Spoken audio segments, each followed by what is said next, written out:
Hello, there we are, episode 16 of GBG. And thanks for joining me either on the RTF Sports Network, on Twist, the Weekend Sports Talk, on the website, or through Facebook, or however else, YouTube maybe. Either way, I really appreciate it. This, I promise you, will be a unique episode because I'm kind of just getting sick of all of this ho-hum bullshit talk and everyone whining. So we're just going to dive right into it, and we're going to get a little bit uncomfortable. So let's just get right into it. But one thing I am going to do is I am going to keep up with the themes of the show. So first thing I'm going to do and talk about in Sports Talkers is really the only thing that's been going on in the sports world of any importance over the past couple of days. And that is the passing of a couple of people. And I want to discuss that along with someone who passed away several months ago. So what I want to talk about real quick in the Sports Talkers is the Black Panther and the Black Mamba. Chadwick Boseman and Kobe Bryant. Chadwick Boseman, famous actor, died this weekend at the age of 43. Probably universally best known for his role as the Black Panther, but he played Jackie Robinson in the movie 42. Where he kind of came on to become famous. He was a lesser known star before that. Now, what I wanted to talk about with him is everything I've heard over the past couple of days from the sports world. Because, he played Jackie Robinson. So he did have, that role. He also played in some other movies too, similar sports minded movies.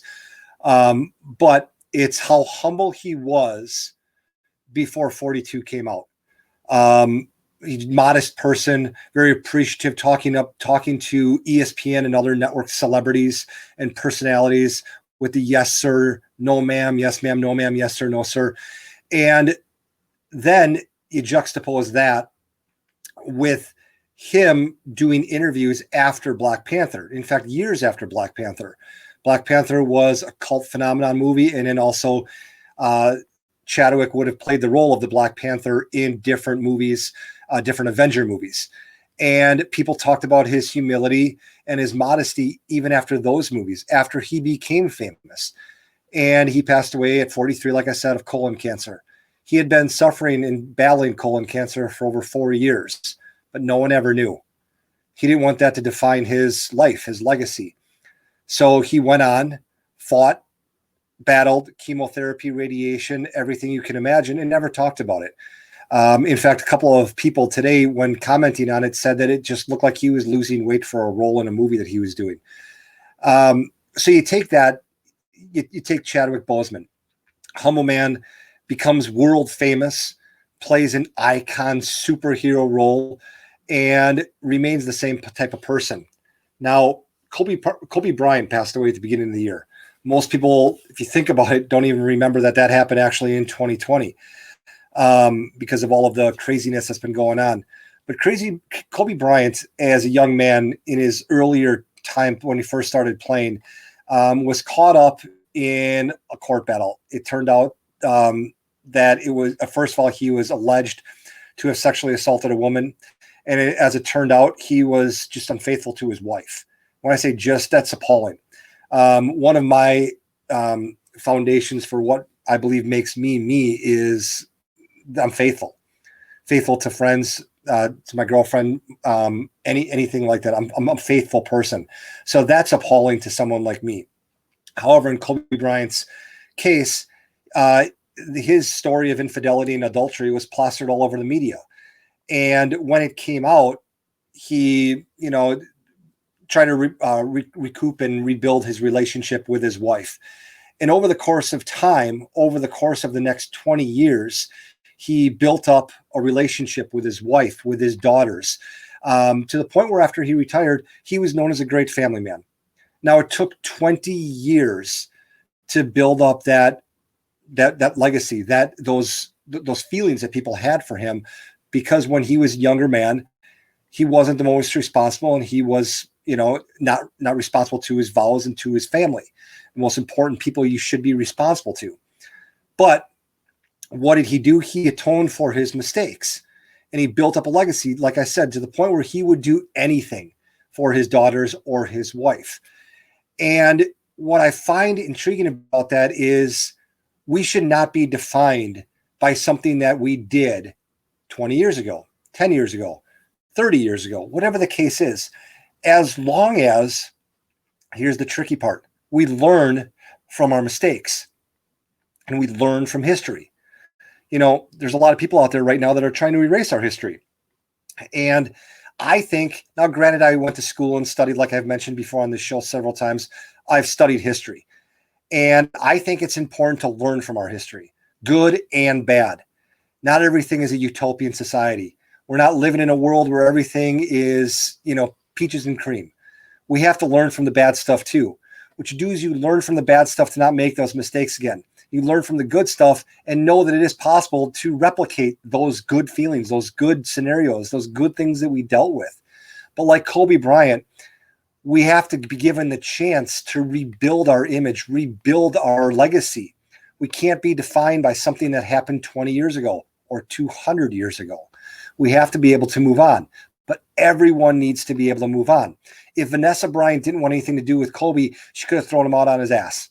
If Kobe didn't want to be build up and become a more mature, responsible father and husband, he could have said, you know what? Screw you. We're done.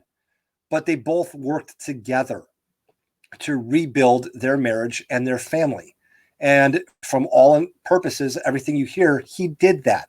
It took a long time, but he did it. He was able to rebuild from a mistake, just like everyone should be able to rebuild their legacy from any type of mistake. So the last one I wanted to talk about was John Thompson, legendary coach of Georgetown, passed away. He is, in my estimation, college basketball grandpa. He reminds me of my grandpa, not because he was a strong, big individual with a lot of presence, but because he was the type of guy who gave everybody a chance, fought for people to be given a chance, but behind closed doors, you better learn your lesson. Everyone today on the radio and on TV that talked about his legacy talked about how he, whether it was Allen Iverson or Patrick Ewing or even Stephen A. Smith, a sports writer, would say, you know what? In front of the cameras, he was, I want this guy to have a chance. But then behind closed doors, he would wrap his arm around you and say, hey, what are you going to do with this opportunity that you got? What are you going to do? And if you made a mistake, he was going to be the first one to call you out on it. College basketball grandpa. Reminds me a lot of my grandpa. The type of guy who, to my fate, to everyone else, would cheer me on. Behind closed doors, if I made a mistake, it was, Gregors, you're better than that. That's how I remember John Thompson, just college basketball's grandpa. Moving on. We're going to go into your better net. Your better net this week is NBA basketball. And on Wednesday night, the Milwaukee Bucks, I cheer for the team. Don't cheer for the personalities. I cheer for the team. Walked off the court, or didn't come out to the court and wanted to protest the shooting of an individual by Kenosha, Wisconsin police officers. So then they canceled basketball for a few days, and lo and behold, basketball is back on Saturday. Here's the thing, basketball, NBA. If you guys wanted to do something, great. But what you're doing is you guys just became irrelevant in the sports world for a couple of days. In the sports world, you were relevant. What are we going to do? Behind closed doors, TV executives. What are we going to show on TV? We had this game scheduled. We had that game scheduled. What are we going to do? But for the most part, after the first couple of hours, they just threw on reruns of something. Maybe The Office or, Friends was just being replayed more often. I don't know, because you know what I did? I changed the channel. I did something else. It wasn't that important. Here's the thing, NBA. You guys were given a great opportunity for your platform, whatever that platform is. If it's get out there and vote, if it's Black Lives Matter, whatever the case is, you're entitled to your opinion. But don't spit on the opportunity you were given. Don't walk away. If you guys want people to understand the social injustices, play your game. The NBA gave you guys the opportunity to put slogans and sayings on the backs of your jerseys. The basketball court in Orlando that you guys play on says Black Lives Matter. After the game, you hit a game-winning shot. 50 reporters are in your face and they say, how does it feel to hit that game-winning shot? You interrupt them and you tell them how you feel about whatever social injustice you're passionate about. I don't have to agree to it, but use the opportunity. What you pretty much did is you said, you know what? We want to change. What are you going to do about it? Oh, you're given an opportunity. Work with it. Do something about it. Use that opportunity. You are the only people in the world who are given cameras and given microphones in your face. I want to hear what your stance is so I know whether to agree or disagree or voice my opinion on it. But when you walk away from the camera and when you walk away from the opportunity, what are you achieving? You wanted to draw awareness. You drew awareness to the sports world. You know what that means to politicians, to lawmakers? Nothing. They couldn't care less if you guys play or not. Now, if you do play and you do influence other people and that carries on and that becomes a snowball going down a mountain, that's what's going to make change. Not you guys walking off the court, especially in an arena that doesn't have any fans. You didn't even inconvenience anyone. At least when COVID happened, you had arenas full of players or full of fans. And when they made the announcement on that Tuesday night or Wednesday night or whatever that was back in March, and they said, our games are canceled. So-and-so was contracted COVID. You at least inconvenienced 12,000 people who now were aware. And, you didn't do anything in this case. Literally everyone like me just said, oh, that's too bad. Click, change the channel. Use your platform. You got a soapbox, stand on it. Okay, so now for my moment of Zen. What I want to talk about were several different things that happened over the past couple of days, but some of them over the past long period of time. I like to go to the park with my kids. My kids are now 12 and 9. I've mentioned this before on my show. I like to watch the way they interact with other kids. When they were 7 and 4, and they were at a park and they're playing, I mentioned this before, like I said, playing with kids of all different races and ages, just enjoying life, having fun, not giving a damn about the race or the gender or the ethnicity or what their parents' sexual orientation was. They just wanted to have fun with kids. Fast forward to my kids this past week. We're at the pool. There were kids in the pool of all races, all ages, all ethnicities. My kids were playing with them. They didn't know what their parents' sexual orientation was. Didn't matter. They were just having fun as kids. Then yesterday afternoon, I went to my girlfriend's son's football practice, 7-on-7. There were kids of all different races, all different ages, freshman, sophomore, junior, senior, black, white, Hispanic. Maybe there are some Jewish kids there. Don't know. Nobody cared. Maybe some of their parents were transitioning. Maybe some of them were gay. Maybe they were all straight. Who knows? But here's the thing. Nobody cared. They were there to play football. Saturday morning, we did Twist at a studio in Northeast Minneapolis. Our producer is an African-American. We had on in studio, very well-known sports reporter that works for the Star Tribune, African-American. We all interacted great. We had a great show. We talked about different issues in the world of sports, touched on some social issues. But you know what we did? We all got along. Nobody cared. Nobody cared that I was white or whatever. People care on our show more that I'm from Wisconsin and I support the Packers than I'm a 6'4" white guy, or the guy sitting next to me was a 5'8" black guy. Nobody cares about that. So what's my point? My point is,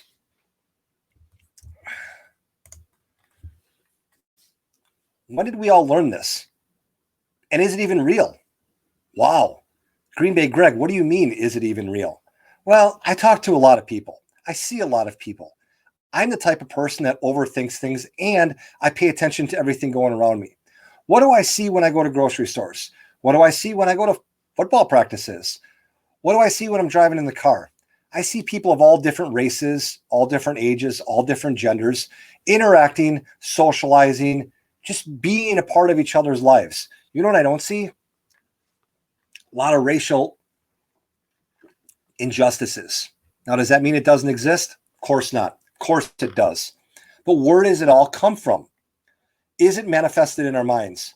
Or are there people on this planet, more specifically in this country, that financially or socially benefit from creating injustices where there might not be any. Wow. Interesting thought, Green Bay Greg. I believe that's the case. I believe that, yes, 50 years ago, there were a lot of people who really had those hardcore beliefs, and white people might use the N-word inappropriately, or it's inappropriate anytime, but they would use it blatantly in the face of minorities. Does that happen now? Maybe it still does, maybe in small pockets. But I believe, for the most part, we are the silent majority. And what I mean by the silent majority is the silent majority, which is, I think, about 99.8% of the people, believe that we can all live harmoniously in a society and not be, torn, and not be, succumb to other people's races, ethnicities, anything like that. So where does it perpetrate from? Is it politics? Is it our government? Is it our media that want to create divide where there isn't divide? Maybe they are. But you know what there is in the Senate? There's 100 seats in the Senate. There's 50 governors. There's a couple hundred congressmen. One president. There's one person running for president. There's politicians. Yeah. But you know what they're not? The majority of this country. We, as a society, who are strong people who believe the same way I do, which, like I said, is like 99.8% of the population, which is, you know what? We're sick of this. We don't want there to be divide where there really isn't divide anymore. You look at situations and there's people looting and rioting in the streets.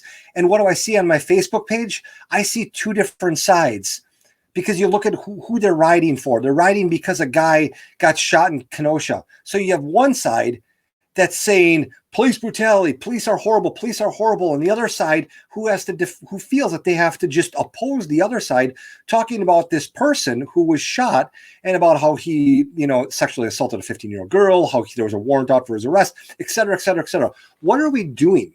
We are creating divide in these situations. Now, where does it all start? I believe it's very simple. It starts right in the middle. Both sides need to come together. And what I mean by both sides, I don't mean both sides as far as black versus white, Democrat versus Republican, good versus evil. I don't mean anything like that. I mean, everybody just needs to chill the F out and stop being influenced by people that you don't know and don't care about you. Stop worrying so much about what the media thinks. Stop worrying so much about, what politicians want you to believe, and just go out there and think for yourself. If you go to a grocery store and someone of a different gender or a different ethnicity, or maybe that someone who doesn't have the same skin color as you is nice to you, you know what that could represent? That person is a nice person. And therefore, they might be part of an entire race of people that are also nice and good-hearted people. And that way, the silent majority is no longer silent.